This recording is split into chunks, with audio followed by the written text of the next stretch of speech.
Choosing a brand name is one of the biggest decisions you make for your business. It takes strategy, brainstorming, research, and a little bit of a gut feeling.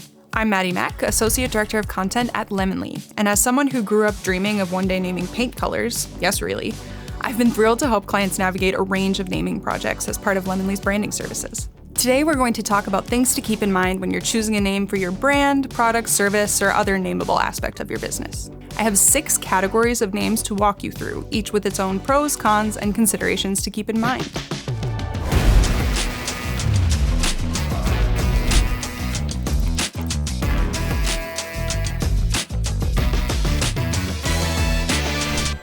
Before we dive into names, I'm going to pass it over to Lemonly co-founder and executive creative director, Amy Moore, to tell the story of how Lemonly got its name.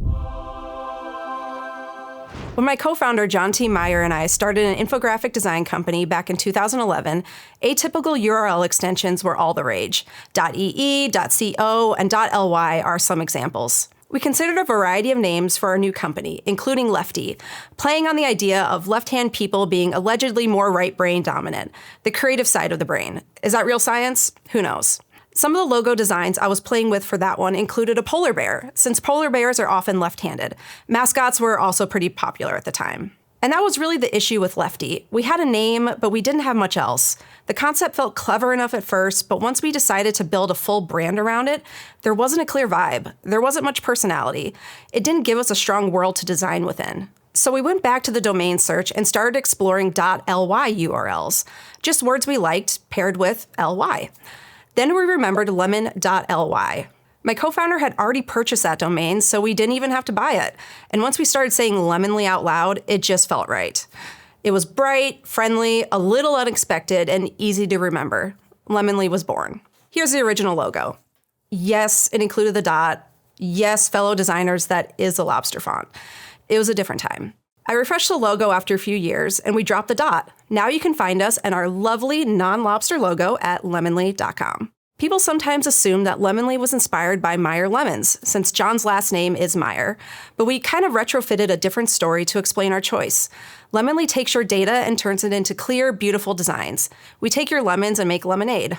Nice, right? We still love being Lemonly, but our process for helping clients with their own naming projects these days is much more organized and intentional than which URL is available. Here's Maddie to talk you through some naming categories and considerations.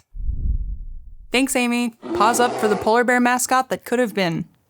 As we walk through these 6 naming categories, there are a few things to keep in mind regardless of the direction you want to go for. First, how do you want your brand to be perceived by the audiences that matter most? Do you want them to think of you as friendly, understanding, forward-thinking? What words come to mind? And beyond that, how does your audience want to be thought of themselves? What matters to them? Are they serious people? Do they value cleverness? Is innovation a big deal to them? The answers to those questions might help you narrow down the naming categories you want to explore and guide your thinking as you start coming up with options. For the first category, we'll start with a classic, naming your business after yourself. Law firms do it, ad agencies sometimes do it, and it can be a great move, especially if you're focused on building trust or personal familiarity. Think Dave's Auto Shop, Lupe's Tacos. There's something friendly and trustworthy about a business with a person's name on it. We'll call these namesake names. A namesake name can also be great if the founder has an established following, like George Foreman Grills. Or on a smaller scale, let's say there's someone named Molly who's been making cakes for friends and family as a hobby for a while. People start to spread the word. Have you tried Molly's cakes? They're amazing. If she decides to make a business out of that hobby, she can capitalize on her existing reputation by calling her business Cakes by Molly. Immediate recognition. Naming your business after yourself can leave a strong legacy even after you retire or move on, but there are some considerations to keep in mind before you decide on this direction. First off, names can change. You heard from Lemonly co-founder Amy Moore earlier.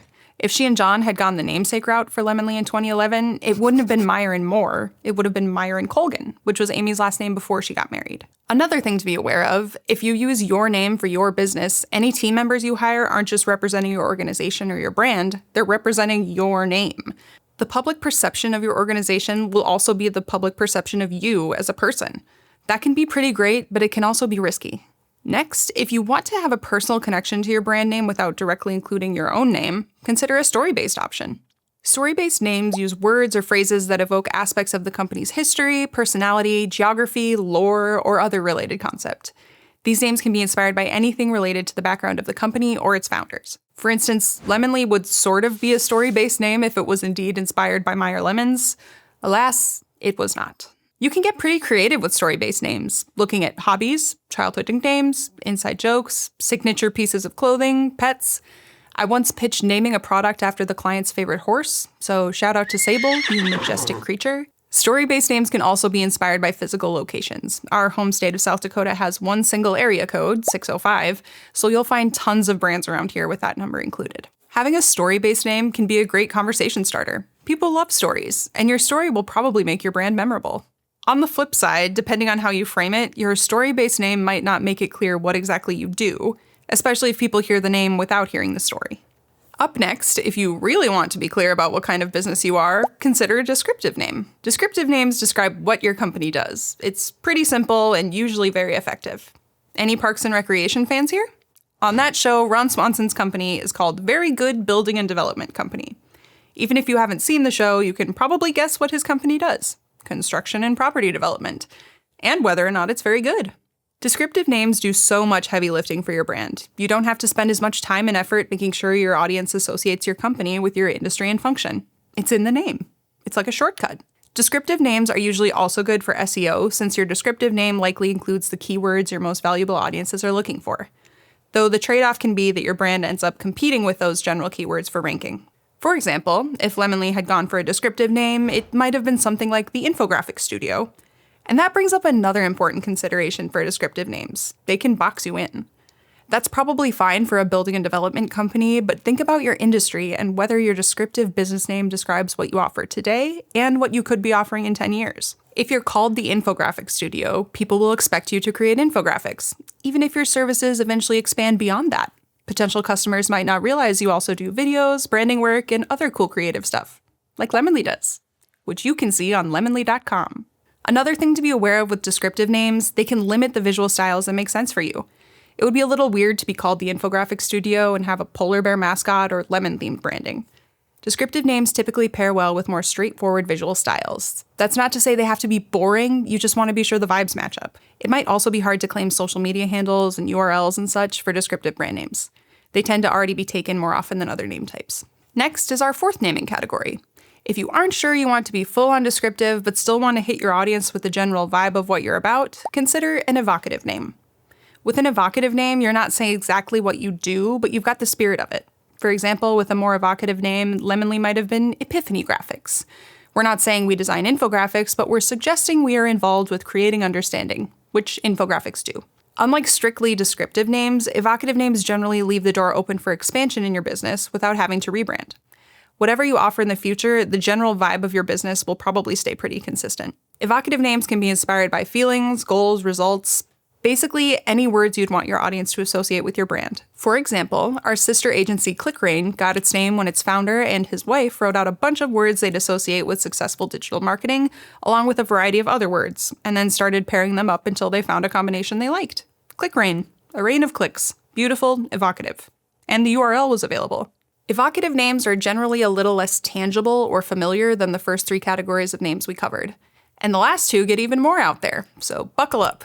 Our next category is wordplay. If you're brainstorming wordplay names, you're probably smashing some words together, changing some spellings, even looking at puns. Oh, the puns. A salon called Curl Up and Die, a bakery called Tears of Joy, like cake tears. Not all wordplay names are that goofy. If we went the wordplay direction with our name, Lemonly might have been called Intelligraphics. Not bad. Something to be aware of when you're playing with words, the name you choose won't always be seen in print. What if I told you Intelligraphics was spelled with an F, not a PH? You wouldn't have known that since you only heard the name. That's not to say misspelled names never work. You can probably think of a couple successful brand names that fit the category, like the rideshare service Lyft. It's just another thing to be aware of.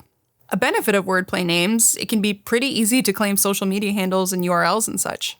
Finally, our last category, invented names. Lemonly is an invented name. It's a name Amy and John made up. With invented names, the world is your oyster. You're not confined to existing words or even a single language.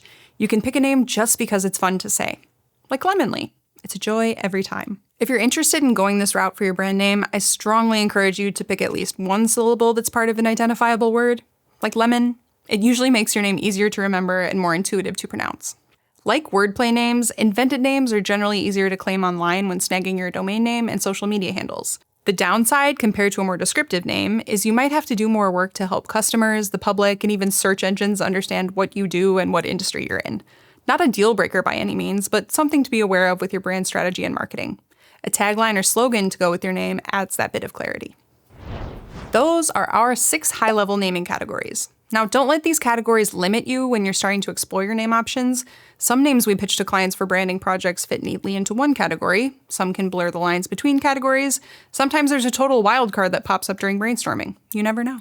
Before we send you off to start word clouding and researching your own potential brand names, I can see the wheels spinning in your head already, I'm going to hand it back over to Amy to talk a bit about how your brand name and visual style might influence each other. Me again, let's talk about first impressions. Your brand name and visual identity are usually the first 2 things your audiences encounter related to your brand. They don't know your position in the market, your value proposition, or even what you do.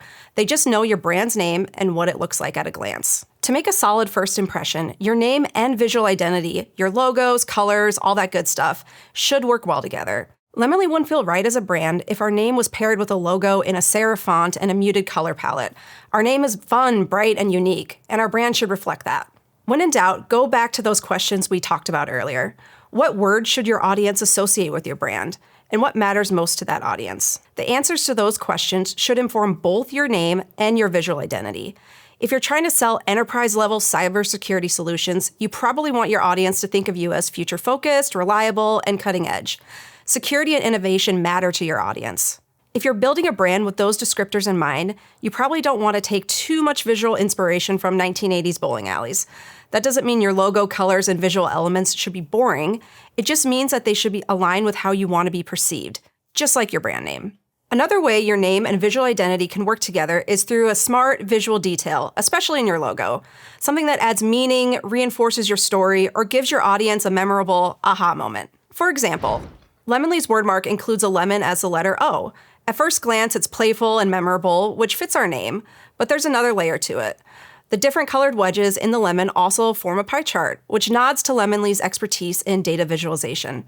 That little detail helps connect the name, the personality, and the work we do all in one simple mark. These types of details should never feel random or decorative for decoration's sake. They work best when they're rooted in the brand strategy. To recap, make sure your brand name and visual identity fit well together and create a cohesive vibe. When in doubt, refer back to the brand descriptors and audience priorities that help define your place in the market. And if you can, add a little something to visually tie everything together and make it extra memorable. Thanks, Amy. Great stuff. A final word of warning before you get started with your own branding process. Naming or renaming your business is a big undertaking. It can feel really personal, but it's important to remember this name isn't just for you or your team. Even if you love a name, it might not be the smartest choice to represent your brand externally. Same goes for naming children, by the way. No matter which categories or styles you're exploring, the name you ultimately choose should help you stand out from the crowd, appeal to your target audience, and serve as the foundation for an overall brand you can be proud of. Get out there and name your stuff. Or call Lemonly for a little help. We'd be thrilled. So what naming categories stood out to you? Do any of the names you've already considered fit under one of the categories we talked about today? Let us know in the comments. Thanks for tuning in. Be sure to subscribe to our YouTube channel and leave us a like on the video if you learned something. See you next time.